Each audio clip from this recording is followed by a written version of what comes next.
There were fake sexually explicit images of Taylor Swift all over social media this week, likely generated by AI.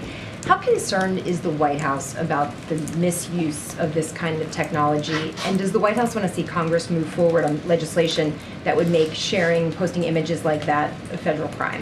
So I'm glad you asked that question because it is alarming. We are alarmed by the reports of the circulation of images that you just laid out, false images to be more exact, and it is alarming. So while social media companies make their own independent decisions about content management, we believe they have an important role to play in enforcing their own rules to prevent the spread of misinformation and non-consensual intimate imagery of real people.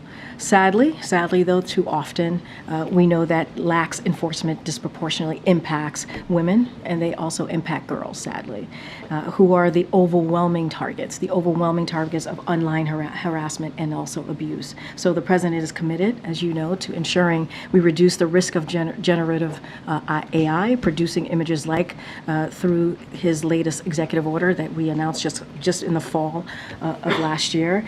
So this problem is not new, and it's one that the Biden-Harris administration has been prioritizing since day one. We have taken this very seriously. Again, this is alarming to us. As you know, he launched a task force to address online harassment and abuse, and he did that just this fall. The Department of Justice launched the first national 24/7 helpline for survivors of image-based sexual abuse. And so our commitment, and that we will continue to do and continue to take action and make sure that we continue to work on this. And again, this is very alarming, and so we're going to do what we can to deal with this issue. Should there be legislation too moving forward? Yeah, there should be legislation, obviously, to deal with this issue. But as I just stated, the president has taken action, whether it is a task force, whether it's the Department of Justice doing what it can with the 24/7 online assistance. And so we're going to continue to do what we can from here.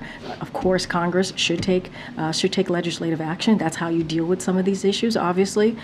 But it is alarming to us, and we're going to continue to do what we can from the federal government.